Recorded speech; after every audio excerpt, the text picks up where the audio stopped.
So, Victor, what's the craziest road trip you've ever been on with your family? My family loves going to all sorts of road trips, maybe sometimes to the pool to just, hang out for the summer. And sometimes even some things that are crazy, like smuggle drugs to get to some Mexican people. But I don't know, Luke to the spook. What kind of family trips have you been to? Oh man, so many, especially doing like a cross country trip. It's kind of tough because sometimes, when you don't really have a family, and then you kind of meet like your local drug dealer, and then he's friends with the stripper, and they say, "Hey, we got to go to Mexico for something." You just join aboard. You know how those things happen, right? Yeah, you gotta join it, Sometimes you just gotta have no regrets. Let's R start the A show. G R A T S. So what? What if the show gets canceled and you guys never get to do movies or anything like that?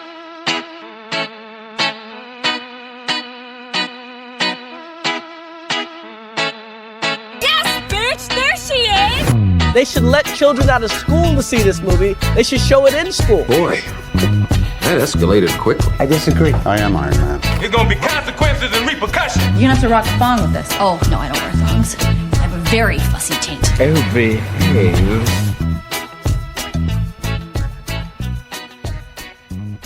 Welcome back to Not Ready for Popcorn Players, the number one podcast for getting caught by your crush kissing your mom and your sister. My name is Johnny Watson. And I'm Victor Higgins, and I don't know how I got here, but hey, anything to do with smuggle drugs to get to Mexico. Anything to smuggle drugs to get to Mexico. As you guys know, we do movies led by SNL cast members over here. And today we have another special guest, my friend, one of the best. Actually, you're a sketch performer and improviser, or just one? Ooh. And a father, more And a importantly. father. Yes. One of my favorite friends from the Atlanta improv community and comedy community overall. My buddy, Lucindo Teixeira. Everyone. Hell yeah, dude. Orlando's finest in the house. All right, how about you tell him? How did you start getting into SNL? What's the history with your fanship, bud? Oh gosh. So having no friends since the age of 10 and just finding something to do on Saturday nights. If I'm not mistaken, it was my stepmom I have to give props to because technically I got into Mad TV before SNL. Oh. Yeah, especially because it was probably more raunchier and juvenile in the best way. Oh, And it yeah. was only an hour versus an hour and a half, so my attention span was locked in. But then, do you remember VH1? I do a little bit, yeah. Yeah. And then for some reason, they did reruns of SNL, but our versions. Remember that era? Yeah, you would see a lot of like 90s and really, really early 2000 stuff. And absolutely. So, like, really, that was my first hint of SNL, and it was this Sandler era reruns, Chris Farley, all those like the '90s reruns and stuff like that, and then Will Ferrell's and all that stuff. And it wasn't until really 2004, 2005, where I was like, oh, this is a thing I can actually watch live on Saturday nights. I will have now no friends and do that instead. Hell yeah, man. I completely get that. So I think a lot of people forget that a lot of people got through the show through that way. I found it out actually backwards because I had started watching around, I think, the same time, but I didn't find out that they showed reruns until like maybe 2007 or 8. Yeah. And that's a good era for the reruns because that's still the same era where the YouTube started popping up. So they weren't fully licensed some of the sketches. So then even when I have friends who didn't watch it on Sunday nights, I'll go over to them. They'll be like, "Hey, here's this new funny YouTube video," and they'll be like, "Hey, I want to show you something I saw on SNL last night." Oh, it's not on YouTube? Let me go to NBC.com, go to the SNL page, and actually physically show you. Oh my God. Yeah, that is. I was actually still doing that. I think it was last week or 2 weeks ago because I was looking for some mid 80s stuff that wasn't on YouTube yet, but yeah. Yeah, Oh, my sometimes goodness. like NBC.com like has like just stuff that is not on YouTube for some reason, and that confused me for some reason. Cause like if you have it it's on, got over 1,000 episodes. They can't catalog everything. Yeah, that's fair. Yeah. Especially with licenses and stuff like that. So remember some of those the ones that have songs in it, they're just so hard to find. So nowadays, especially like speaking of Jason Sudeikis, he helped write some of those sketches where they would always break into song. So at first they'll say something like they're at a wedding and everything's cool, and then someone will admit to a murder, but then they immediately go into singing the song as a distraction. But of course, that can't be on YouTube because then they're not paying for that license. So you have to find it now on Vimeo or these crazy websites. Like, oh yeah, you'll definitely get to some very interesting corners of the internet trying to find some of these. Like I was trying to watch the in full episode of what's the guy who directed The Godfather? I was watching that episode and I tried to watch the whole thing, and Peacock only had like 4 sketches from it, and I'm like, oh man, I don't know what this is until I had to go find the pirated version. Francis Ford Coppola. Francis Ford Coppola's episode. Shout out Megalopolis, best movie of 2024. Yes, shout out Megalopolis. Shout out Robert Downey Jr. as a sketch performer. But that's the different day. Suitcase Boy rocked, man. I'm telling you, that was good. Yes, absolutely.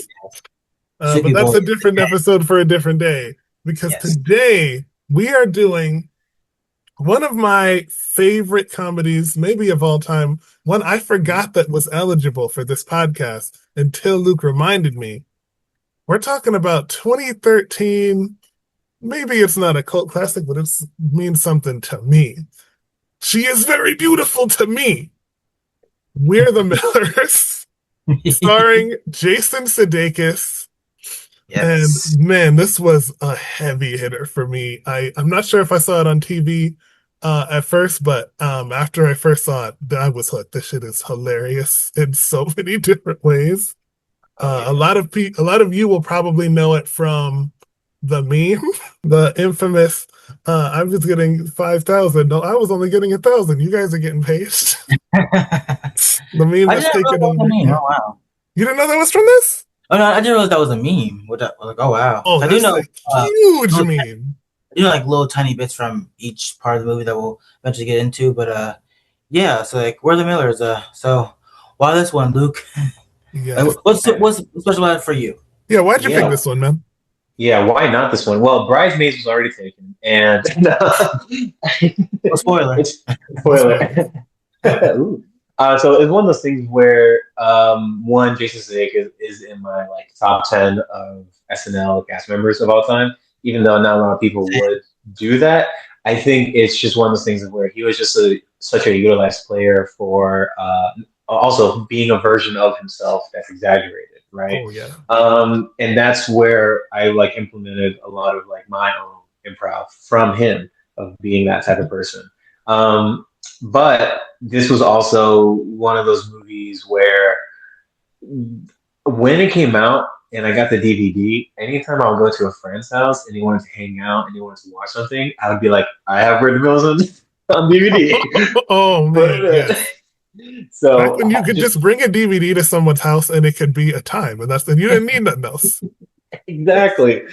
So basically, that's where a lot of just great memories were had with this movie, and that's why, 100%, it's in my top comedies of all time. Yes. Yeah. That's really great. And as always, we like to do here, talk about our SNL leads. So as you talked about, Jason Sudeikis, one of the many cast members that used to be that was a writer first and then becoming a cast member, and was on the show for a whopping, technically 8 seasons, but for kind of that little bit he was for season 30 and then going into season 31, which of course he eventually joining with Bill Hader, Andy Samberg, Kristen Wiig, on for really a decade, but on as a cast member for 9 seasons. And any sketches or moments from his time on SNL that stand out to you, Luke? Oh, absolutely. I mean, first off, what's up with that? Anytime he came in with that red jumpsuit and jumped from out of screen onto the screen and hit this move, that's it. That sold the show with 0 words. Right. And then, as I mentioned before, those song tracks that he wrote, where if you could find them, I'm sure there's a version of it on YouTube. Those are just so funny from a sketch perspective. is awesome. Those are the two that came out of mind. But for him, he's one of those where not one sketch that I could pick out of like Bill Hader with Stefan, or like with Kristen Wiig with all of her characters, or Sam Bird with Lonely Island. It was just kind of like you saw a sketch with Sudeikis in it, and you know he's going to have one or two really funny lines, a really good reaction to the crazy person. Yes. Right, exactly. Because I remember I was watching the other day like a sketch he did with like Melissa McCarthy, where she's just going all over him, just being the most like wacky character ever, and he's like his frustration to her, like her character is just like so real. It's like, hey, like knock it off, like he's almost like so subtly pissed off too, and like it's really great. But And they did two of those things. Yeah, they did two of those sketches. One where she grabbed the horse and was riding it, and then the other one trying to feed him the pizza. Like, yeah, that's typical Second City. Like you would see that on stage at Second City. Yeah, and I believe even though he wasn't Second City, I believe Jason was part of the Groundlings, and as well as Melissa McCarthy. So that's kind of cool. Definitely, Melissa McCarthy was part of Groundlings, and I do think he was part of. Yeah, I think he was part of the traveling Second City troupe. If not that, it was one of those two in Chicago. Oh, nice. But Johnny, what about yourself? What's some Jason moments? Man, Jason was a big part of my SNL baby years. I would say I think he might have started right around the time when I started watching. But as I started like really starting to remember what I saw, he was definitely all over that. A huge Scared Straight fan. Obviously, I remember from that several times as the devil. A few of I believe it was, I don't think he was on the cast for a second term, but I remember a lot of Obama's first term when he would come in there as Joe Biden. Partially I remember from what's it called? The Rock Obama. A few of those times I think he got in there as Joe. It was, he's just a very reliable cast member. Fit in, brought a very, I think because of his voice, brought a very specific type of masculinity to the cast that maybe Andy and Bill couldn't quite get to, but he brought that, and it was for me, I kind of have basically kind of like what Luke was saying. Like, I think not only is he a top 10 cast member for me, he might actually be my all-time favorite cast member, because I feel even there's so many cast members that I love, there's always like one or two things that I might be like, oh, okay, I don't really love this particular thing that they did, but I can't really say that at all for Jason, because every single thing he did that I could at least remember, like for me, really, really worked. And again, there's not a lot of cast members you could like truly say that for. And because of course people talk about like Phil Hartman, being the GOAT, and he absolutely is the GOAT. But I think just like for me, that's Jason Sudeikis, and he's just a really great cast member, and I absolutely love him. Hell yeah, man! Hell yeah, we love to see it. We also got to talk about a few of the other members of this movie. Yes. Obviously, super famous Jennifer Aniston, just credits out the ass all over the place. If you don't know who that is, what rock have you been under for like 30 years at this point? But also one of my favorites. I think her prime as an actress may have come and gone, but I am a huge Emma Roberts fan. I love her so much. She has such a passion and a heart. I loved her in Scream Queens. I liked her in, what was it called? Nerve. Oh my gosh, she is just gorgeous and so funny and so silly, and can just really bring a bite to a lot of her characters. And it was on full display in this one. I think for me, I think my first encounter with Emma Roberts was like a very short-lived Nickelodeon show she did called Unfabulous, which again didn't last long. It wasn't like the greatest show ever, but like, it's just how my introduction to her, and seeing her in a bunch of other things too was like really great. And one other thing I want to quickly say about Jennifer Aniston, so a two-timer host of SNL. Yes, she did. Yep. Yeah, and do either of you guys know who's the one Friends cast member who has not hosted the show? It's Matt LeBlanc. Yep. Oh, really? Okay. Yeah, all of them. Yeah, Jennifer hosted twice, and the rest hosted once, and Matt LeBlanc is 0. But also, David Schwimmer hosted once.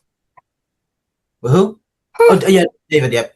I'm surprised. Season 21, he hosted. Oh. Yeah, but one other interesting thing I want to point out about Jennifer Aniston is she kind of is a sketch comedy legend in her own right, because I found out she was a part of a very short-lived Fox show called The Edge back, I think, like a year or two before she did Friends. And what's so interesting about that show to me is that she was in that cast as well as Wayne Knight of Seinfeld fame, as well as SpongeBob SquarePants himself, Tom Kenny, which is like, Wow. I That's would a never shocker. think Jennifer Aniston and Tom Kenny were in a show together. It was like, wow.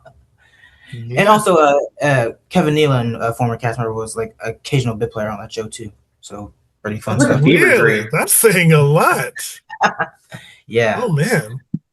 Yeah, and it was like back when Fox was trying to find the new hip sketch comedy show after In Living Color ended. It was like right before Mad TV, so it was like that weird I middle didn't part. know that there was anything between. I thought In Living Color ended and then the next year Mad TV started. I guess there was a little between. Yeah, I guess they tried to experiment and just didn't pan out as well. But yeah, so Emma Roberts, as we mentioned, also so great. And any Emma Roberts moments stick out to you, Luke? Not in the movie, other than just being like a really good player. Like like she's not the best comedian, if you will, right? Like for example, she's a bit more of a dramatic actress, but she Yeah. can bring that spice to a comedy role. Exactly. You tell her to play like a stingy teenager, even though she's not really a teenager. Like Yeah. she'll do it. But once again, she's up against hitter. She's doing scenes with Catherine Hahn, for God's sakes, and Nick Offerman. Yes. Oh my gosh. What do you do with that? Yeah. Oh no, sorry. One last Jennifer Aniston thing I want to point out is that I believe she was asked to join SNL, but she turned it down for Friends. I was thinking about that. I thought some of them had auditioned for her SNL at some point. Yeah, Lisa Kudrow Catherine as well? auditioned. Mm-hmm. Catherine, I think so as well. So yeah, Catherine Hahn. Mhm. Yeah, there's some wild ones. And speaking of Catherine Hahn, a much smaller role, but you've got her, you've got someone else who's pretty big on Parks and Rec, Nick Offerman, and then also within the universe of the Michael Schur created shows, you've got Ed Helms, who was really starting to pop off as a movie star around this era. I think, what is this, like, 2 years after Hangover? I don't remember. Yeah. I think that was Probably. I think earlier. so. But yeah, Let me check. I think that might have been 2008 or 9 or something. And it's like a year before he did the Vacation remake. Exactly. He's starting to get into a good chunk of things at this point. And Jason Sudeikis famously always says that he gets mistaken for Ed Helms. Also, he also we have Will. That's crazy. Also, we have Will Poulter. Is it? Will Poulter. Yeah. I put some respect on his name. That is Adam Warlock to you. Have you seen Warfare recently? It's such a good movie. I need to check that out. 'Cause he's like a guy that's been like around forever, but like I feel like a lot of people probably don't know his name like immediately because he's in so many different things. And Yeah. Who's that guy? Who's that guy? He does very well with like the stuff that he's getting. You know that he can actually play super dumb really well, even though he's not like a hunk. Like, have you guys seen recently Death of a Unicorn? He's actually really good in that, even though it's a bad movie. I'll have to see that one. I haven't yet. Yeah, and then also we have a few more with Luis Guzman, Thomas Lennon, as well as Ken Marino. Some pretty good ones if you know, you know. Also, sketch comedy friends of Thomas Lennon and Ken Marino, part of MTV's The State. My favorite. Oh my gosh, really? Okay. Oh yeah, when he comes in with the ball joke, Ken Marino. Right. Yes. The State was another. I mean, that could be a whole nother episode, but that was another like unsung sketch show that I thought honestly should have done way better. But it was the '90s. Right. Yeah, and unfortunately, I think probably because it was on MTV and probably a lot of music is in it, not super easy to find on YouTube and other places, but like what's available is like really great stuff. Yeah, I think on Paramount now. There's a lot more MTV. I mean, not MTV sketch shows overall in the '90s that were bouncing around. So they almost might have oversaturated the form. But then actually, another one that has Luis. Another one. Guzman.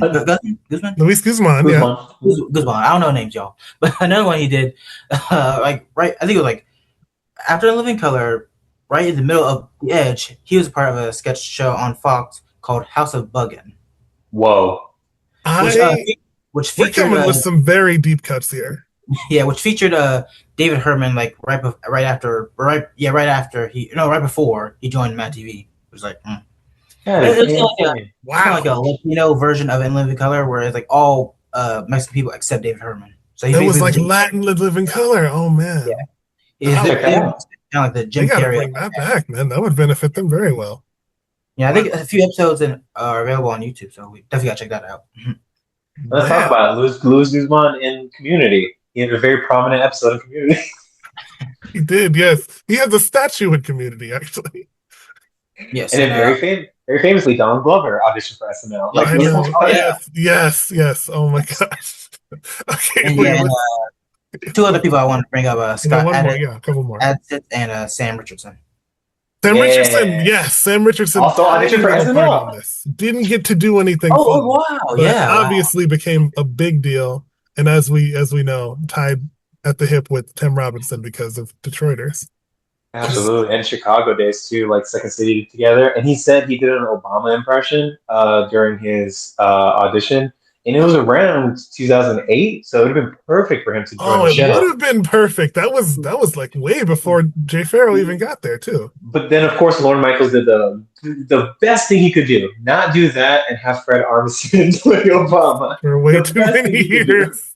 Yeah. Lauren Yeah. said, "Hey, he's like half Korean. It counts." He's done every other race so far. Yeah, there's a lot of complicated stuff with Fred Armisen, but he's not in this movie, so we can't quite get into him yet. When we get to the Portlandia episode, call me back. Yes, yes, for sure. All right, so we're gonna start right here at the beginning. Here's where we're at. It had been a while since I'd seen this, so I was glad to get back into this.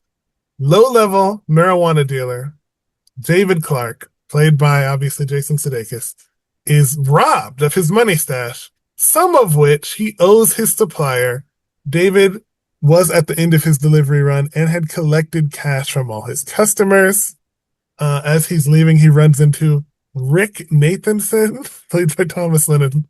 They were both studying together in college. Rick is fascinated that David, at his age of vaguely late 30s, is not married and is still dealing marijuana. Rick says if David disappeared, nobody would even know that he was here. What did you guys think of these couple of scenes? Well, first off, Rick Davidson, the whitest name ever. And Thomas looked the whitest he could possibly look with the Good hair. Lord, yeah. The That is a see-through name. It's so white. God. Okay, what else? That's all I'd say right now. Well, I want to let Luke go. I mean, I would say just from a script perspective, if you consider like how like this brainchild worked, I can see how when they start off the idea of like, oh, wouldn't it be fun? Like, okay, right now, what's hot? You know, people smuggling drugs. How do you do that? And then what is some of the most extreme things you have to do to that? Imagine having that as a premise of like, all right, you're getting a fake family. How do we even get to the idea of a fake family? If you work backwards from that, it does make so much sense that how they've already established this guy who is going to be jealous of he didn't do shit with his life, and then now he meets his friend who is going to one up him. Of course, he's probably going to go to some extremes to figure out how to change his life or make it better. I think it's interesting that this character comes in and makes him realize that, because I'm not sure it would have manifested in the way that it did had he not been thinking about that. He would. I think also, as it wraps around to later in the movie, if that guy didn't come up and make him think that, he's totally not coming back for them. Yeah, He's definitely not wrapping this up. They're gonna get in like huge trouble and killed by Chacon's people, but we'll get into all that later. I wanted to go to a little something before this. This was a nice little nostalgic treat. I believe he is to start the very, very beginning of this movie. He's watching like old viral videos. Yeah. He's watching the double rainbow video. I think he's watching a couple other ones, and it's like, oh man, There's one this trash is jogging the memory from things that haven't been unlocked since like high school, middle school.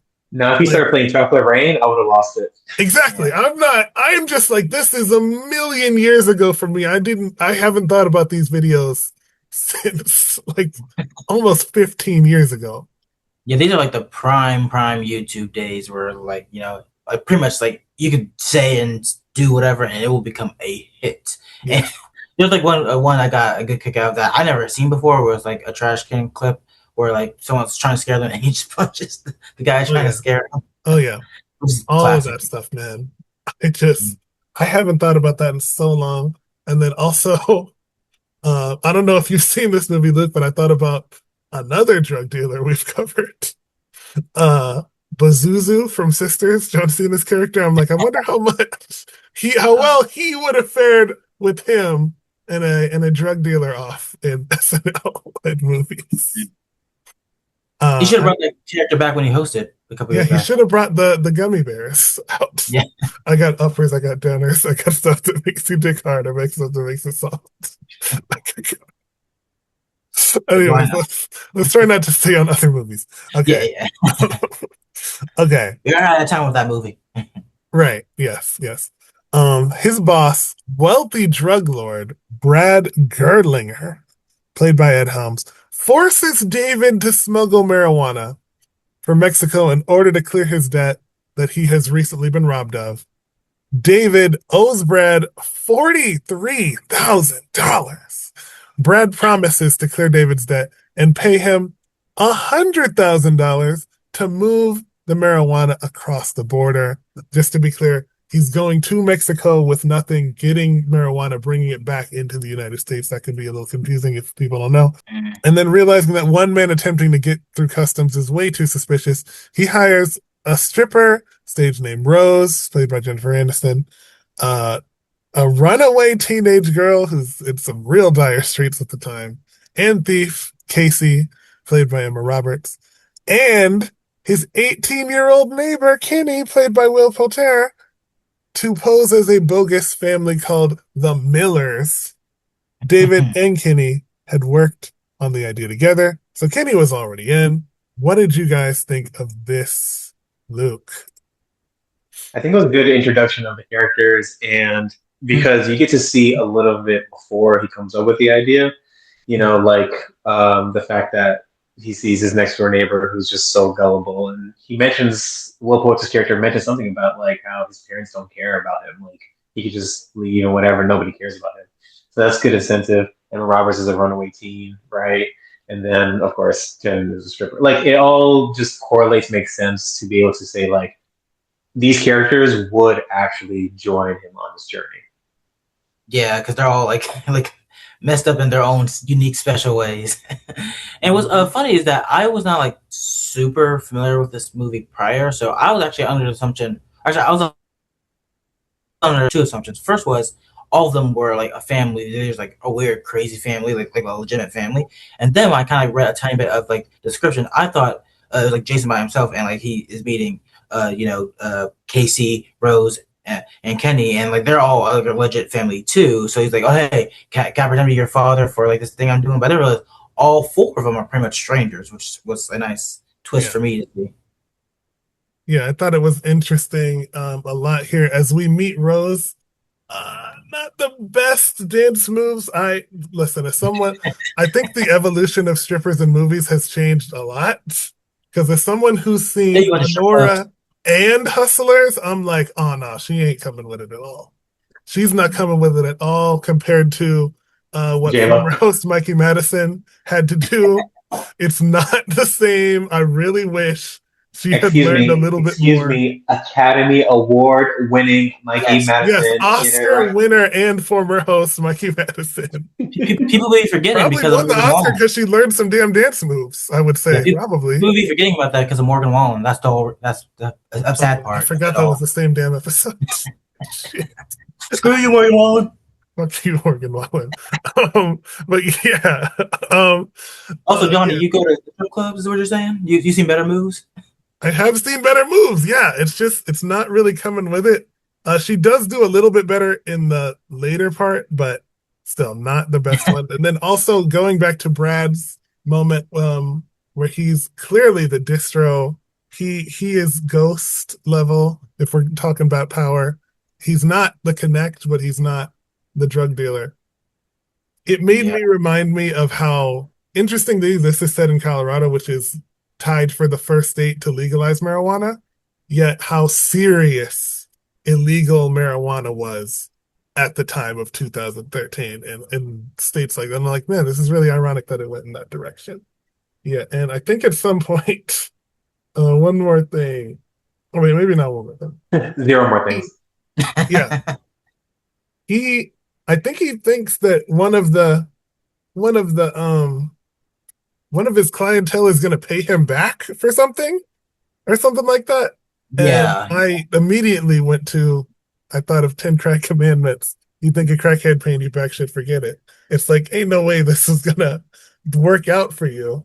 And then also, as we were saying, that he meets Casey and all them, doesn't he gets robbed because Kenny tells the yeah, people who are about to rob her that he is a drug dealer, which is one of the stupidest moves that I guess he could do. But I mean, he's the 18-year-old kid. He probably doesn't know any drug dealers or the well, he protocol. doesn't know how like big of a deal David is like to this point.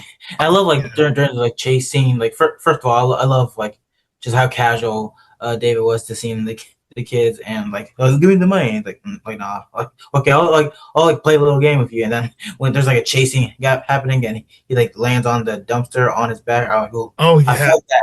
I Like, was thinking of that too. But he fell. What was that, like 4 stories? yeah, Like that probably would have more. damn near killed him, probably. To land directly on a metal dumpster on your back, that is Yeah, spine shattering type shit. they gotta get a good massage after that. Yeah, my good. Yeah, Oof, best that was massage real. possible. Yeah, I'm not sure that's gonna work. But yeah, like I was saying. Oh, I also noticed one thing just before they left. They live on Miller Street, I think it's called. Oh, well, there we go. Yeah, so that's obviously how. Yeah, I'd never noticed it before watching this. I noticed, I was looking close. I was like, oh, this is Miller Street. Of course, that's how they come up I with thought they were that. just saying, "Hey, what's the widest last name we can think of?" Miller, there it is. Yeah, That's an inception level of like like I never even seen that, so that's really cool. I know. I did. This is like maybe my what, fifth, sixth, seventh time watching the movie. Never noticed it before this. Ooh. Never noticed it at all. So Rose was already looking for a way out because she had already dealt with so many weird customers, and also they were turning the strip club into a brothel. And David knew Rose because they lived in the same building for several years. Rose was behind her rent payments, and her boyfriend was not very helpful. Plus, as I said, the club had demanded to become a brothel, with her included as a sex worker. Kenny's mom abandoned him in the apartment and had been gone for over a week. Very Carrie Kelly situation here, if you know what I mean. Kenny noticed some goons trying to assault Casey in the alleyway leading to their building, and he confronts them and gets beaten. David sees this and intervenes, and Kenny lets slip that Dave's a drug dealer. Now the bullies steal his backpack. David runs but is captured by a lengthy chase through the building.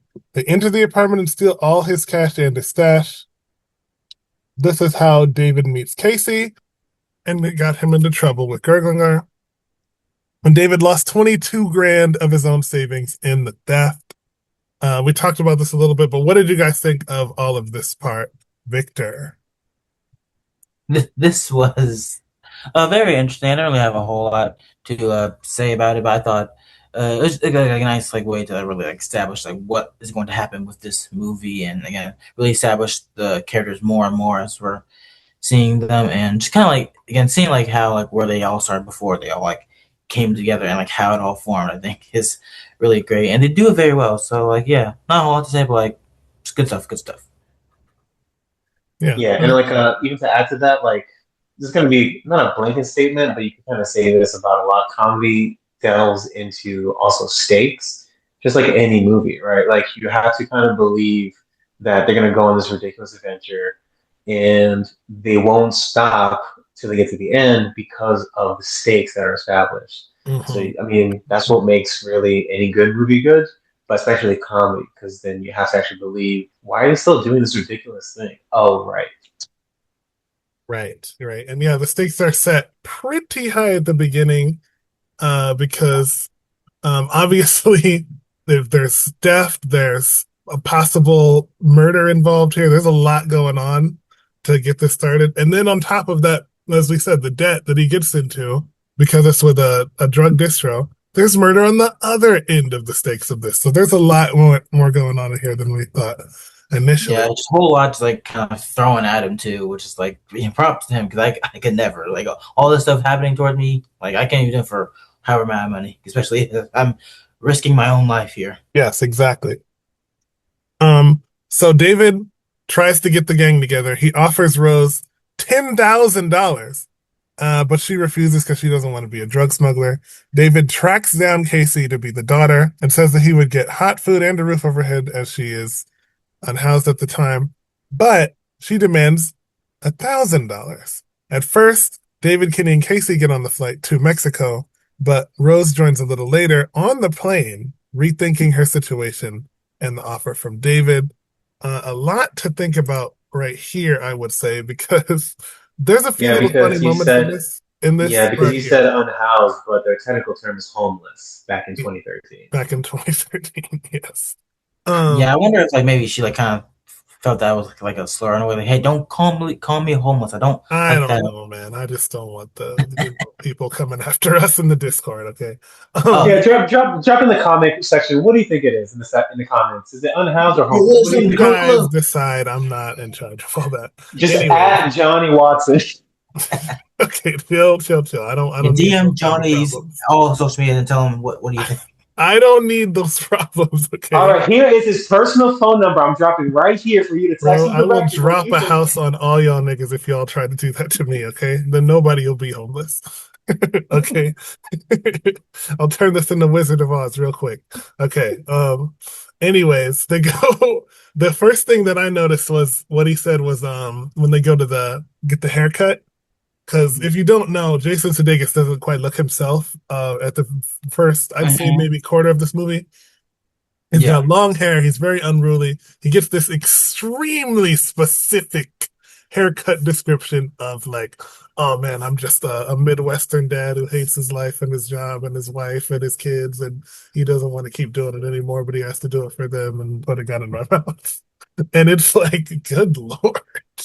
So then he I have cuts the cut haircut down. exactly for you. Yes. So then he gets cut down to more of the normal current Jason Sudeikis look.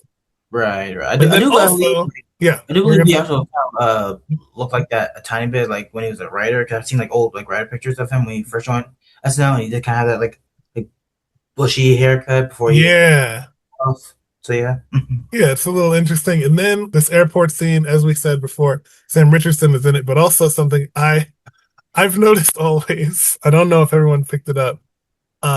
Casey taking out all of her piercings. She has to take out the ears, the nose, and then reaches down her pants to get the clip piercing. It's a very fun way of being dirty without actually being dirty. I think it was. It's a little job. Nowadays people like actually do that, just like have piercings on their. Oh yeah, there's people that doesn't hurt. Oh yeah, there's people. What's it called when you have the thing in your dick? I forget what it's called, but yeah, there's people doing that. Put the thing through the whole thing. Yeah, I don't know how they do it. It's okay, Johnny. I'll send you a link. Something. Yeah. Someone will figure out what it is. Right. Drop it in the comment down below. What's the piercing in your dick? Oh my god. Okay, yeah.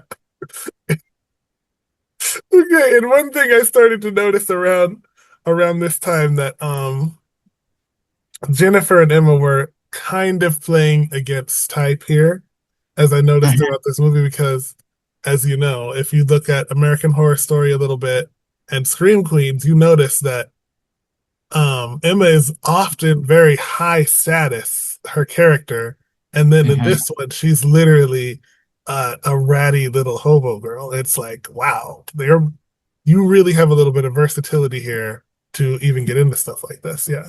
Yeah, and also, I'm not 100% sure, but I think another SNL connection to Scream Queens wasn't Nassim Pedrad in that, or Nassim Pedrad was in that a little bit. I think yes. Look at that. Yeah. Yes, that is. Oh man, that's so fun to remember all that. What's he up to, man? Yeah. Anyways, when the Millers reach the big compound, they've gone into Mexico. They've gotten pretty deep in there. They learn that it's not just a smidge of marijuana, as Gerglinger described, but 2 tons, like enough to fill the entire RV that they rented to do all this. They're stopped by the authorities twice and get by on bribery and sheer luck because of the extra load of marijuana in the RV. One of the radiator hoses breaks While going up a steep incline, a family they encountered at the border called the Fitzgeralds, consisting of Don, played by Nick Offerman, and Edie, played by Kathryn Hahn, as well as Melissa, the crush love interest of Kenny, played by Molly Quinn, catch up to them and tow their RV to a repair shop. On the trip to the shop, David learns that Don is a DEA agent and finds his badge and his gun in the glove compartment. What did you think of this, Luke? I will say this is such a great description. Like when you talk about basically the past 15 minutes of a movie, like this is like 15 minutes of what you just mentioned from the border to this. But how many jokes were in them? Like the huge joke that there was actually Mexicans under the RV and they ran out. Yes. Because like you think they're gonna get caught, and like how are they gonna get away with this? And what they were actually looking for was actually there. Like that's such an insane joke to get away with, and it's so funny. But then of course, with the stakes of the RV breaking down and what's gonna happen, oh great, a new introduction to these characters that actually become essential in the movie as we go along. But just the sheer line by line joke of you trying to establish these characters and what they like their values are, if you will. And how many jokes do you get in this 5-minute scene? Like 20. It's insane. I know. So many great ones. Including I don't know if this age is good or bad, but the gay cop that was going to in place of a bribe was going to take a blowjob from Kenny, and they were like, listen, you gotta do what you've heard for this is a whole different set of serious stakes that are like, we gotta do what we gotta do. There's so much going on with this part, and then they're like, oh no, I only need 1,000 pesos. 1,000 pesos, which comes to currency exchange, and it turns out to be different. There's so much 100 US. Oh yeah. Yeah, I absolutely love like the description of when they like are going to have Kenny like suck his dick and like, hey, just imagine it's a girl's dick, and like imagine like the walls are like hard thing. Like don't worry, hey, like I don't know if I'm gay, like, hey, you never know. Like, this would be your opportunity to find out if you're gay or not. Like, oh, that was best. Okay. Hey, I can't believe you rather said that dude's dick. Like, wow.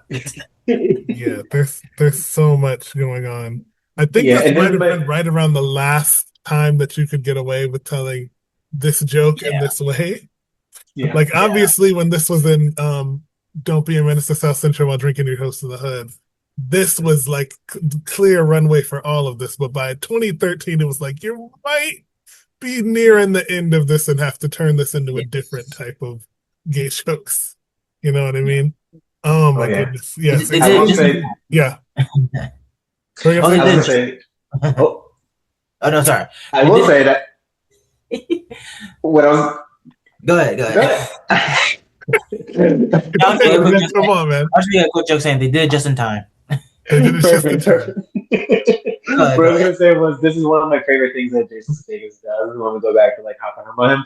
Like the whole setup of treating something so ridiculous, but as a like, all right, Kenny, you ready? You're gonna do this, and Kenny's like, what?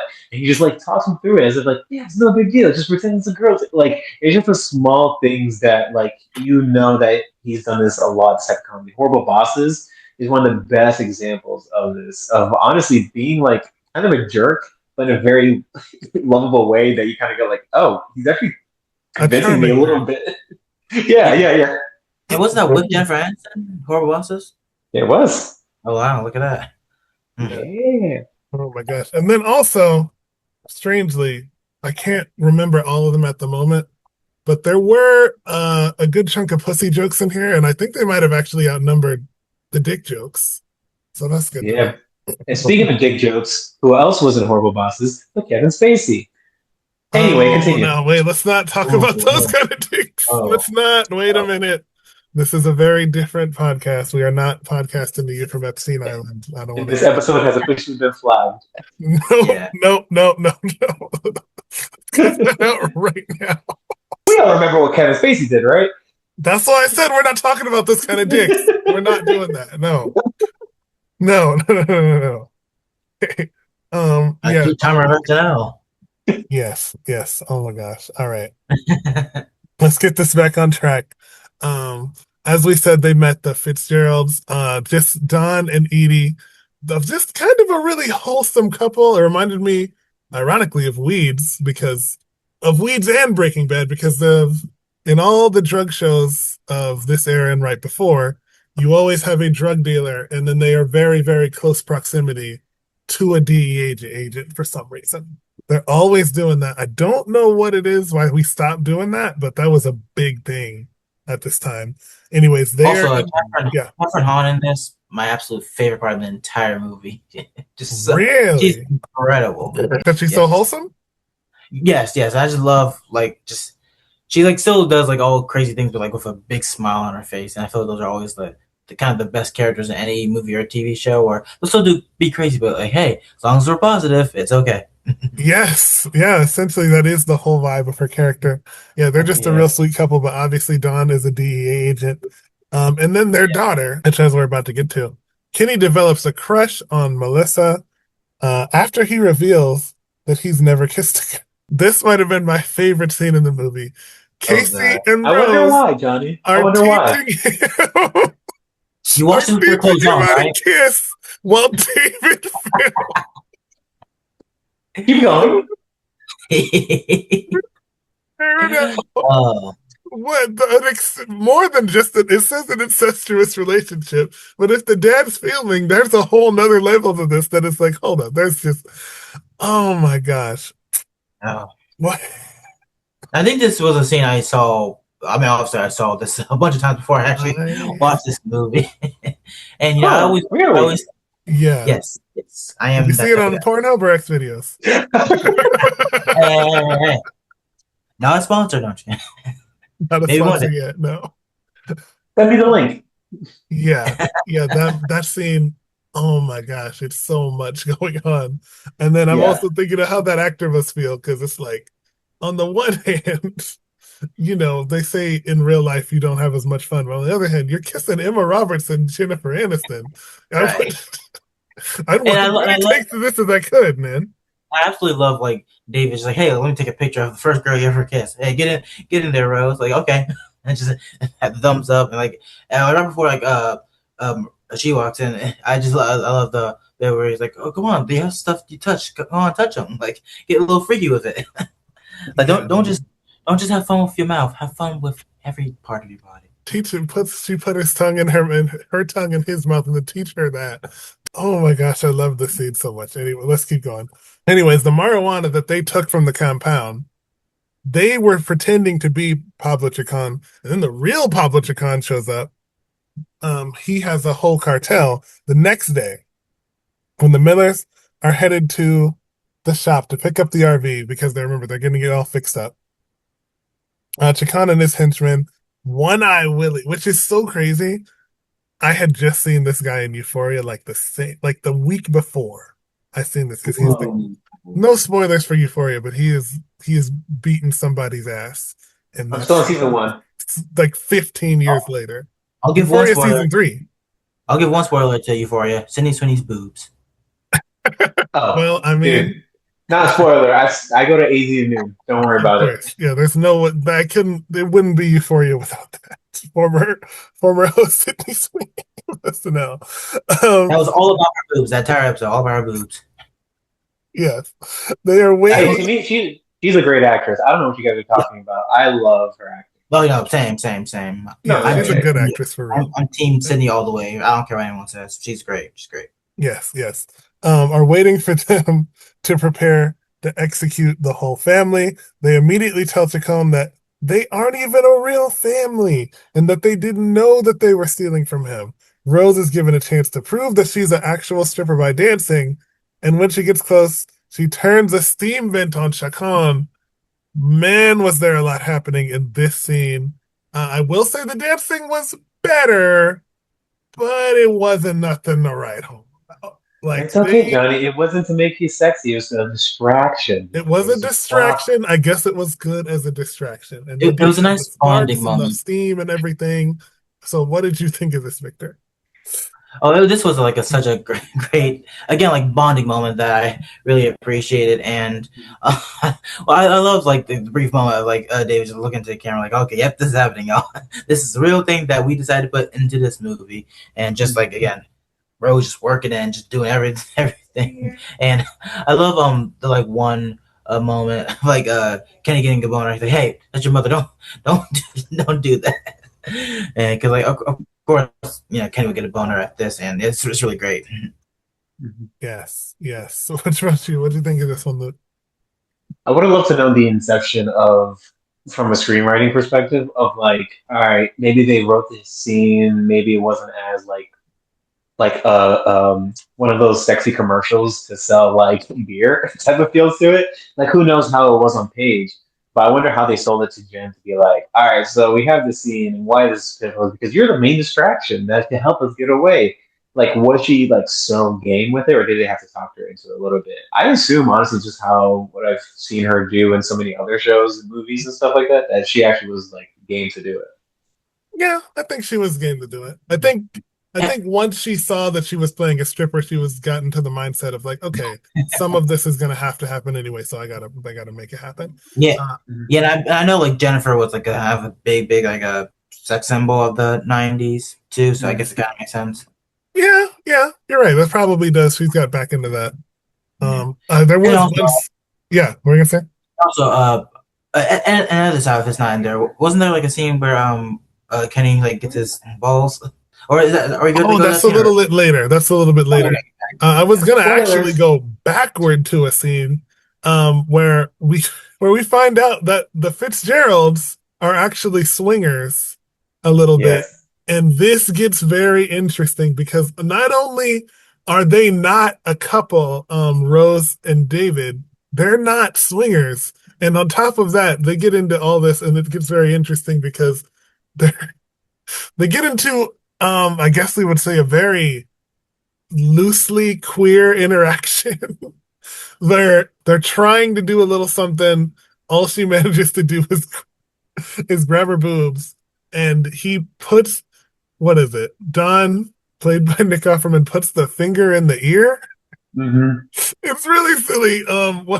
What do you guys think of that a little bit? If you had any thoughts? Definitely, I would love to know how much of that was improvised. I feel like 90% of that was Yeah, improvised. yeah. Yeah. Did you see the bloopers after? Because I saw the bloopers after, and I'm thinking about what's going on. And at one point, he starts like pretending to jerk the other one off. And I think that might have been too dirty for the movie. That might be my. Yeah. I think one of them broke too, but still, that would have. Well, Whoa. rated R, but not too R. But yeah, I'm completely with you, Luke. Like this was another like fun scene. Again, just shows like how like loose Catherine's character can be in this. Like again, I'm so happy. Like, hey, if I have to get a little crazy, I won't hesitate to do so. I also be kind of like hesitant, but I also will go for it. And it's like it's really great. Again, shows like great character development in this as well. Very good character development. In fact, so good of character development. I believe that Catherine Hahn's character might have been bi after this. Like for real in the context of this movie. Just It would've been such so a fun. small thing, yeah. It would have been so fun if if her and everyone else was there for the big stripper scene. Yes, I could definitely see that happening. I'm feeling passed out. Oh yeah, big time, big time. So the Millers then escape in the RV, as we were saying. They just turned the steam onto Pablo Chacon, got away from him and his henchmen. The Millers escape in the RV. Kenny is behind the wheel, and due to the erratic driving, the RV veers off the highway, and a tarantula that was hiding in a fruit bowl the whole time crawls up Kenny's leg and bites him on the nuts, as Kenny is severely allergic reaction to the bite, which I don't even think they need to add that. A tarantula bite will fuck you up. The Millers head to the hospital. My goodness, where? Let me keep going. And it was like the biggest balls ever. Oh yeah, no, this was so big where like large. you only like really see like the tip of his penis, and then like it's all balls, all red. It looked horrific. It looked like a before after, and this was the before. This was the worst looking thing. I don't know what prosthetics department put that together, but yeah, give them a raise, man. Yeah, this could have been like if SNL was on HBO, this could have been like a fake commercial they done. Like, has this ever happened to you? Try this new thing; it will help you Yeah. roll. Good Lord, that was bad. Any thoughts on that one, Luke? Oh god, same thing. I would love to see like, all right, so here's this scene. We're gonna make a prosthetic ball, and then the person who's doing the prosthetic goes, "I got this." So we're gonna use Spirit Gum 54 to get the redness, and then like how expert detailed they were to make it look realistic. Like, Yeah. that's one of those things where I'm just like, God, people are so good at their jobs in the weirdest ways. In the weirdest ways. Yeah, that's what you gotta think. Somebody really built that. It's the size of a damn grapefruit, my God. Like they probably sketched it out. They probably had like 50 options of different types I of want to see balls. the storyboard for these nutsack, okay? Also, I like when like Kenny's like so nervous to pull his pants down. Like I believe he says like, "Hey, we've all seen dicks," and they'll turn to like, "What?" Yeah, yeah. That's another meme.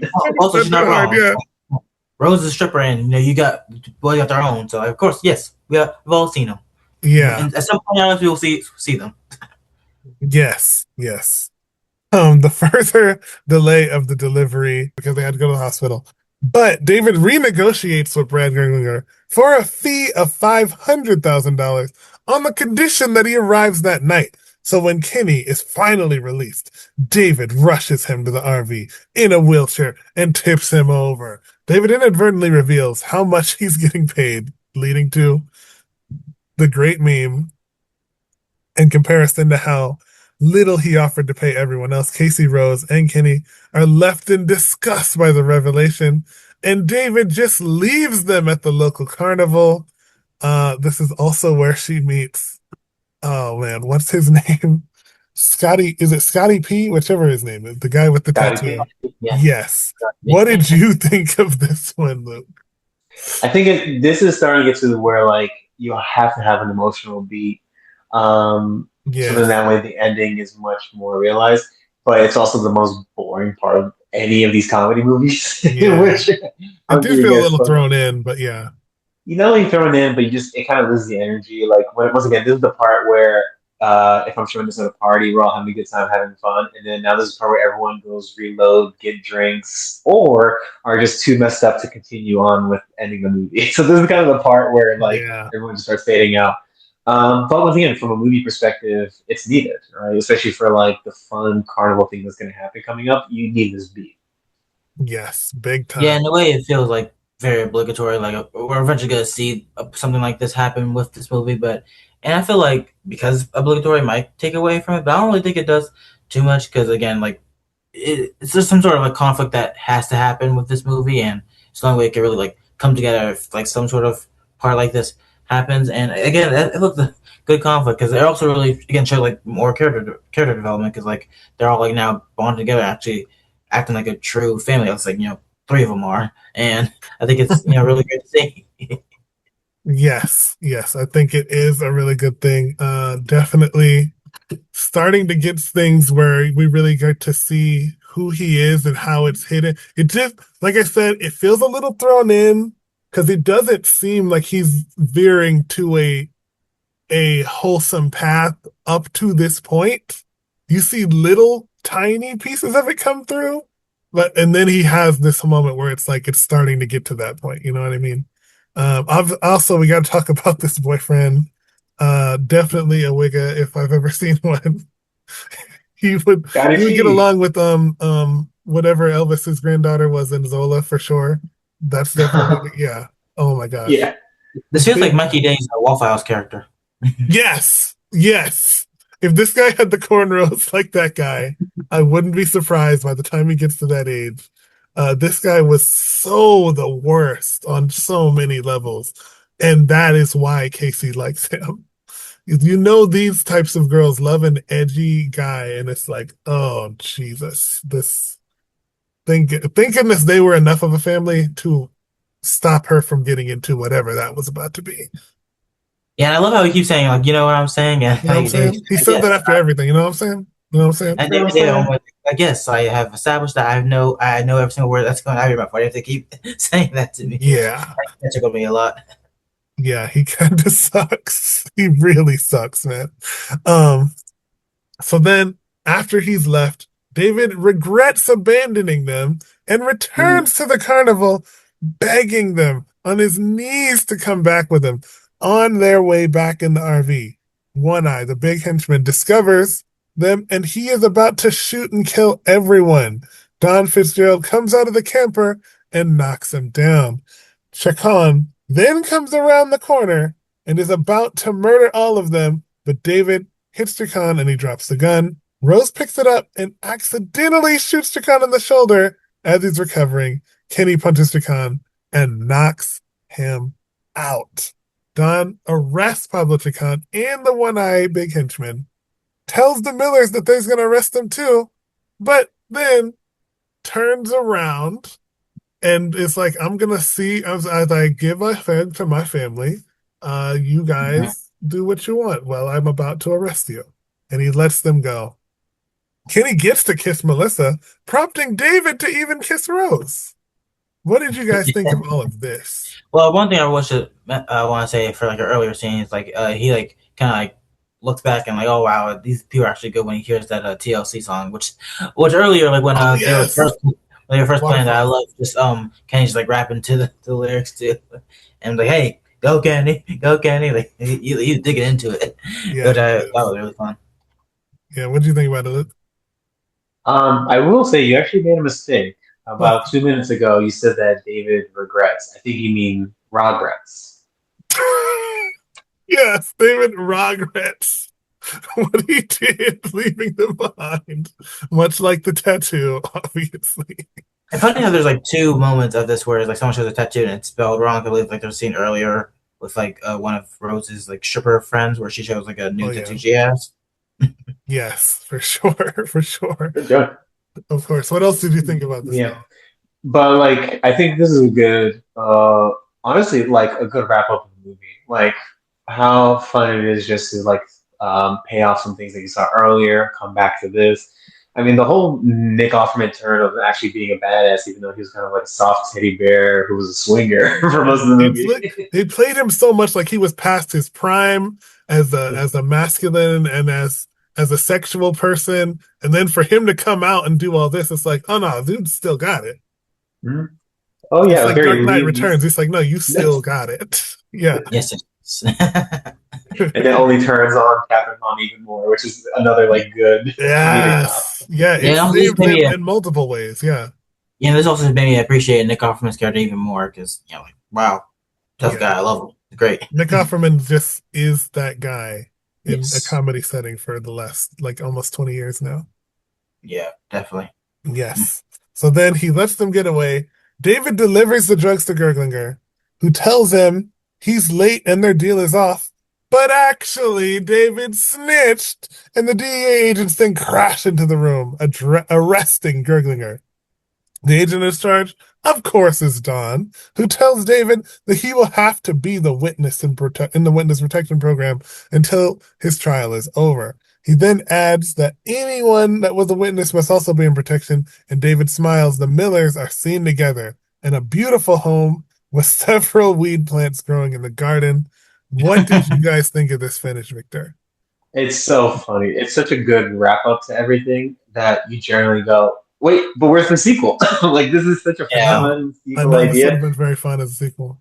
Honestly, they could still do that now. Like, yes, as we were talking about with the Roxbury. Yes, everybody's getting rebooted these days. I wouldn't mind this one. If they can bring that Zombieland sequel back after what was that, like 7-8 years, they can do this. Yeah, cause why not? Because all four are still around doing stuff too. So why not? Yes, like, I love an Emma Roberts resurgence. But like, yeah, like I agree. Like this, is like a perfect way to end this. Like again, like predictable. Like of course, like they actually now love each other and are gonna act like a real family. But again, it's like a nice way. And I love how they still have their little realism to them because after they meet like their new neighbors, they're kind of like, who the fuck are these guys? Like these guys like stuck. I want to get away from them right now. Yeah, yes, it's so good. We see a lot going on. I'm really glad Gerglinger got his comeuppance because he's been an asshole this whole time. Maybe the worst person in this movie. Andy lied to them. It's like, yeah. So yeah, there's multiple things going on here. Glad they got to have a wholesome moment and be a family. That just really, really tickled my fancy. I liked it. Yeah, for sure. For sure, for sure. And then also, I just want to just point out the bloopers because it's Oh so yes, good the to see bloopers a were so movie. good. Yes. It's so good to see a movie because movies, at least from what I've seen recently, like they do not do those anymore, which is Not upsetting. at all. It's a lost art. It's a lost art. Yes. And of course, I have seen like the famous, I would say famous Friends blooper, and this like it brings a smile to my face all the time because like seeing like Jennifer's reaction, like, "Oh my God, you guys are doing this," and she's like, "Oh, like you sneaky little bastards!" Like it's like so cute to see, and I love how like all three of them are just like so like into the song and like really like want to make Jennifer happy, which is awesome, of Yeah, course. so deeply into waterfalls. Like you wouldn't expect them to do all that, but yeah, they're so. I think that might even no, not predated them completely, but the younger ones must have been really young for that. Maybe, Yes. maybe. But I think people still know Friends, especially nowadays. Like now with like Oh, I'm talking Matthew. about waterfalls. Oh, Waterfall. Oh, Yeah, because it was what was it, early '90s TLC, or was it I probably. will late say, '80s? I will say, the younger people actually still do know some because think about it, like we're the ones having kids now, so of course we're going to show them that stuff. I work Right. at a bank where we play music. We can play our own. I play a lot of '90s stuff, and a lot of the stuff that does come up, like TLC or Snoop or whatever it is, the kids know because of we're the Okay. parents. Yeah, I'm pretty sure I also heard the song in like various different like TikTok edits too. So yeah. Oh, you're right. You're right. That too. That was before this. That was way after this movie. But yeah, yeah, yeah. Okay. So, typically we would get into the other stuff, but since you got to go, let's get into your plugs. Luke, where would you like people to see you out in the real world or on the internet? Because I know you've got a little bit of both. Yeah, I perform improv comedy at Woodstock in Georgia once a month at the Woodstock Arts Theater. It just look it up. It's the only art thing that's happening there. But they have plays. They have so many other cool things there, and then we're the only ones doing improv there. So once a month, you can check us out. Totally, totally. Anywhere you want to see them, you want people to see you on social media? Yeah, me and Johnny did a sim series like 2 years ago. Oh, So yes, that was good. That's on the same channel that you would find this video at. Yeah. exactly. So go back in the history, check that out. Give us a like, comment, subscribe, and keep bothering Johnny in the comments. Let him know. Yes. Keep Yes. bothering me in the comments. All right, we're gonna let you go. Thank you so much for doing this, bro. Great to meet you. Yeah. Yeah, thank you Good so to much. link you guys up, bro. Yeah, thank you so much. I'm a new fan of the show, and I have Thank no you. regrets. Awesome. Yeah. Okay, yeah. So we hope to get you back on as a guest one day, and then we'll finish the rest of Anytime. this episode, okay? Yeah, even if you just want to talk about SNL, let me know, my guy. Hell Yeah, yeah, totally. Are you already in the Discord? No, but I can be. Where can people find this Discord, Johnny? It's in the description of this video. Oh, okay. I'll text Maybe you the link of it. I'll text you the link of it. text me the link, and then if people who are watching, just click on that link. Look on that Discord. Look on that link in the description. Yes. All right. Look it up. Hell yeah, dude. Later, man. Okay, guys. Bye. So great seeing you again. Bye. Getting into now that we've seen this movie, obviously a lot of fun. Anyone who's seen it, you can see why it's such a great one. For so many, really. Also, I didn't even mention this before. Our second 4th of July movie. Surprise! Oh yeah. Yeah, because Yeah. Grown Ups one was this, and you never really know when it's the 4th of July movie, I guess, unless it's born on the 4th of July, which we won't be able to cover. But has Right. former host Tom Cruise? I think so. Oh no, Tom Cruise never hosted. Never hosted. Damn it! But somehow has never hosted. Somehow has never hosted. But Tom that has hosted, Tom Green. Yeah, future host Tom Cruise, maybe. Yeah, maybe. But yeah, overall, I thought this was like a really great movie because at first, like going into it, I wasn't super fond. Like kind of like looking at like the trailer and like some things I've heard about it because I trust Rotten Tomatoes too much. But also, Right. I just thought like, oh, like these like people like are just kind of like these like horrible people and have to like interact with each other, which is gonna interact with a bunch of like horribleness and like treating each other horrible and like treating other people terrible. I thought like I don't know if that will be my vibe, but I feel like what they did, like I was really like satisfied with, and it also probably helps that so many like big names that I absolutely adore in this movie, like Catherine Hahn, Jason, Jennifer, Will, Emma, like Nick, Sam, and like Ken, Thomas, all these wonderful people, Louis, like all these, so so many many great. people that were either already exploding in the early tens or would continue to explode later. Right, exactly. Yeah, and I definitely appreciate it more because even of the worst movie ever, I could probably give one comment like, "Hey, the cast though, A+." Even if it's like the Yeah, worst movie ever. yeah, they ate it up. They ate it up. And speaking of the cast, let's get into Jason Sudeikis's movie career. So this one's a very interesting one. As we know, not a super high amount of movies, but Yeah. about what would it be? If this was 2013, about what would it be? 7 years later, he hits a gold mine in terms of TV. Oh, And we all know what we're talking about. yes. It's Ted Lasso, and this was 7 years later. 7 years later, he hits the mother load. I believe he wins an Emmy for that. Like it's basically as good as it gets for a streamer sitcom.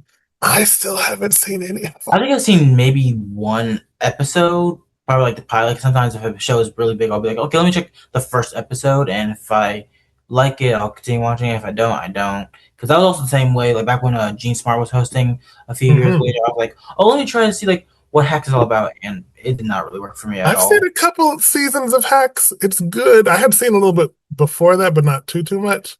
It's good, but it's a little bit more dramedy for me. It's like them, the bear. It's like I like a pure comedy. Right. Because like it's like a mix that like it's probably a good acting wise, but like for like my general taste like doesn't really do it fully for me. And that's kind of also the case. Yeah, I need something a little more stupid, a little more crazy. Yeah, kind of the case with both Hacks and Ted Lasso for me. But like, yeah. So like after this, I just want to mention like a few movies he did prior to this. Like one I want to bring up that is like a pretty much like a sketch movie that I didn't even know he was a part of called Movie 43. Which oh my gosh, he was in the movie 43. Yes, yeah. In the Speaking of some of the worst movies ever, I've heard a lot about this one. He's in one of the movies we're definitely gonna have to do at one point, The Campaign. Oh yeah, I've seen that one. I forgot he was in it. Oh boy, that's gonna be a fun one. Yeah, I had no idea he was even in that movie at all. But like, yeah, in terms of like movies after We're the Millers, he was part of the Horrible Bosses sequel. Which have you seen Horrible Bosses? Like any of them? I don't think I've seen the whole thing. I think I've seen a little bit of one of them. I don't even remember which one it was, but I've heard quite a lot from that franchise. Yeah, and the first like big original movie he did right after this was in 2015 called Sleeping with Other People, which featured him as well as the incredible Alison Brie, Natasha Lyonne, Amanda Peet, and Adam Scott. So like great cast here. So we definitely got you that. I'll have to see that. I love me some Alison Brie, man. Yeah, same. And then after that, seems like he did a movie called Tumble Down, which I never heard of. Tumble Down. Was he the lead of this? No. It looks like he was the co-lead. Yeah, co-lead. Is this a romantic? Oh, a romantic comedy drama. Okay. Yeah, someone named Rebecca Hall, who I never heard of. Okay. Yeah, then in 2016, he did a lot. In 2016, he did Race, Mother's Day, the Angry Birds movie, which I absolutely love, Masterminds, The Book of Love, and Colossal. Wait, hold on. Was he the lead of the Angry Birds movie? Oh shit, we really got to do that. What? Yes, also has like Bill, Kate, Maya. I believe like in the sequel, Leslie Jones is part of it. So we got to definitely do that one. That one is gonna take me back because my dad loved Angry Birds. Yeah. Surprisingly, out of all the people in my family, yeah. And then in 2017, he was part of Permission, and then Downsizing, which I think I've seen that has a. I have seen Downsizing. It's been so long, but I have seen Downsizing. Yeah, so featuring someone we saw recently host, Matt Damon, as well as Damon Waltz, and the one on. Oh my gosh, he's in Booksmart, but not a bit. Oh man. Oh, yeah, and another 2017 movie he did that was part of Netflix called Kodachrome, I believe. Kodachrome. Okay. Yeah. That has Ed Harris, Elizabeth Olsen, and I think it's one of the other big names there. Oh, and Dennis Haysbert. Dennis Haysbert from the Allstate commercials, yeah. Ooh, this will be interesting. We might have to, I don't know. I got to see if he's a co-lead on this. We might have to do this one. Yeah, then in 2018, he did Driven and Next Gen, which, interesting. Well, it definitely is an animated movie, so. So we got a bunch of anime movies we could do, of course. Yeah, surprisingly. And in 2019, he was part of. As I said, Booksmart. Booksmart is Very good, very underrated. Not eligible for this pod, but me. Oh, Oof, maybe man. it's like bonus podcast we'll do in the future. Definitely, maybe, yeah. Yeah, and then the sequel to Angry Birds, then he didn't do anything in 2020. Then he did South of Heaven in 2021. He did do anything in 2022. 2023, he did Fool's Paradise. And then apparently there's gonna be a third Angry Birds movie. This is crazy. This is really pumping them out. I did not know this was happening. Ooh, This is gonna come out December. yeah, and I just want to quickly read out the entire cast because we got Jason, Josh Gad, Emma Myers, Rachel Bloom, Marcelo Hernandez, Kiki Palmer, Ooh, Tim Robinson, ooh. Walker Sam Koval, Richardson, who was in this movie. yeah, Anna Cathcart, Nikki Glazer, Mr. Beast, Salish Matter, Danny McBride, Lily James, someone with a last name who I can't pronounce. Maitreyi Ramakrishnan from Never Have I Ever.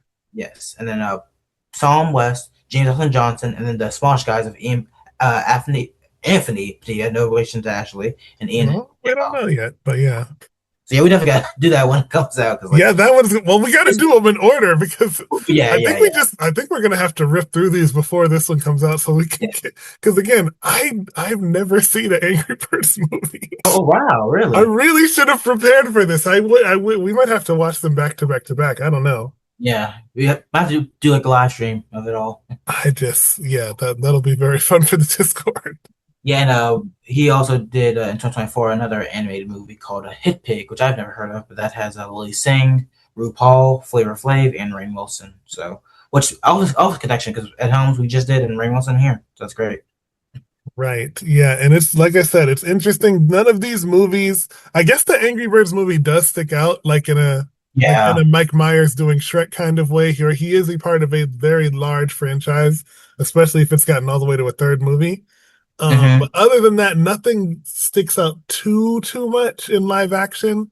But as we said, a enormous gold mine when he got into being the lead of Ted Lasso. Also, apparently, I actually was wrong. Jason was not part of the Groundlings; he's a part of the Second City. So yeah, apparently Luke was right. Yeah, right. Luke was right. I know, like Jason. I guess like depending on who you ask, maybe sometimes a little bit of a polarizing cast member, only because of some like recent things he was part of his ex-wife Olivia Wilde. So yeah. Oh, maybe that's why he was in Booksmart. Yeah. I'm not the biggest fan of Olivia Wilde myself. I don't know exactly what happened, so I can't take a side. Yeah, I'm partial against her myself. Yeah, and also we won't get into it because I don't want to. But like, I don't know what happened, so I don't want to know exactly. I don't want to take too many sides. All I know is that one time I was on Twitter, I mentioned Jason being my favorite cast member, and Punch people went wild. So. Wow, I didn't know it was that hard. Oh my goodness, I didn't know the Booksmart fans were that crazy. Yeah, but there we go. That was We're the Millers, and I once again thank Luke for joining us. And also, if you I haven't really shown it here, but yeah, you got to show this shirt, man. Oh my gosh, you got that air painted at where was it? It was like a local event that my school was having. Yeah, not official yet, but maybe not official. Bro, keep that shirt for about 6 years because when we start giving out merch, that's got to be one of the first things. Right, of course. Oh my goodness, yes. Yeah, that's We're the Millers. Not to be confused with a short-lived, I believe CBS sitcom, but that had Will Arnett called The Millers, which I didn't even know was a thing. But like apparently that's what Wikipedia said at the top. Like not to be confused with this show. So yeah, speaking of SNL members, ex-spouses, Amy Poehler's ex-husband. I really didn't think we would get into that today, but okay, that's the subject that came up. Anyways, Victor, where can they find you online and anywhere else? Yes, I am on Instagram at I'mAlive00000. As you probably seen if you follow me, I just graduated high school. I'm officially old, y'all. But yes, thank you. And excited to see how the future holds up. And as I mentioned in our Neither Roxbury episode, once the news of the CBS reality show Big Brother comes out, you'll see me talk about that a lot on both Instagram as well as Twitter, where I'm at I'mAlive419. Again, talking about Big Brother and while SNL's off the air, because that's the one thing I can do, because without SNL, I am bored out of my mind. So that's what I gotta do. And also, I just want to point out, even though you have already known this by the time this comes out, but we found out the news today that our very favorite Ashley Padilla is now going to be in the movie with Emma Stone and Chris Pine. So congrats to Ashley. I just want to point that out there. Yes, we absolutely love that for her. And again, we can't wait to see what the first movie she leads is, because that's going to be a humdinger. We will definitely review it over here on this one. As for me, you can find me at Lego Sports Ball. Also, it's Lego Sports Ball on TikTok, at Toxic Hoops Takes, and where I'm talking about a lot of women's basketball, making a lot of fun videos on that. Actually, fun fact, Jason Sudeikis, also a huge women's hoops head like myself. So it kind of ties in full circle. And on Instagram, I am at he_gentleman, just making a lot of fun. Obviously, you can find this video of the podcast at Oversimplified Productions on YouTube. Find the video feed of this. Also, the audio feed is anywhere where you can find your podcast. We're so glad that Luke was able to join us, that we could review such a great, fun movie. And we'll see you next time on Not Ready for Popcorn Players podcast. Have a really good night, everyone.